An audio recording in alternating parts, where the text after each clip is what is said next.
galab wanaagsan oo wacan saaxiibayaal sida u dhantiin meel kasta dunida ka joogtaan fadlan hadday tahay daawashada kugu horeysa channelka subscribe noo saar si asxaab badan uu u gaaro xalay waxay ila tahay in la guuleystay maanta maadaama aysan jirin ciyaaro waaweyn kuwa la yaqaano balse sida hore nooga barateenba horena idinku sheegay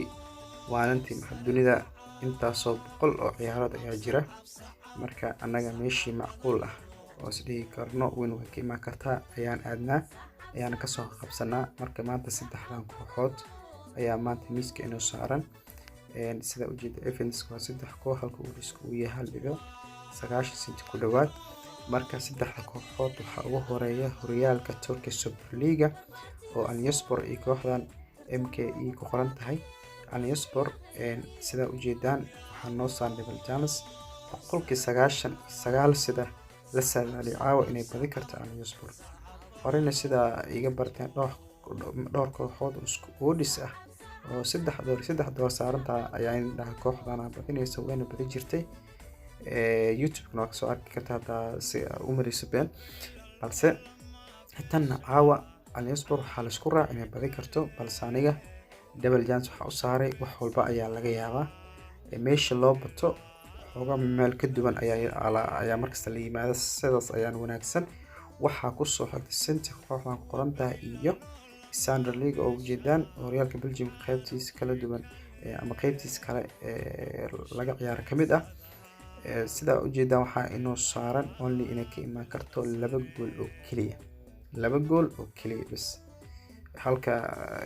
la saadaaliyo 3 gool ka imaan karto laakiin anaga 2 gool bas ayaan leenahay Arsenal iyo Torres kooxdan qoran tahay Torres iyo Arsenal Lenza marka ayadana waxa ku saadaalinay aawa inay ka imaan karto 2 gool laakiin sida shaxda boqol sheegayso boqolkii 90 fikradaha kala duwan marka la soo keeno waxay sheegaysaa in 3 gool ay dhali karto marka adiga ahaan hal talo ku sii karaan laba shax oo suubsan kartaa tan aku ahaato maxaa ku yiraahdaa midda koowaad aku ahaato midda labaadna waxa dhigi kartaa Anyaspor way badinaysaa tan total over 2 gool ayaa ka imaanayso meeshan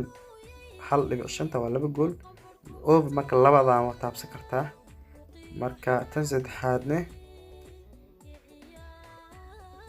Lenza iyo kooxdan kalena waxa dhigi kartaa over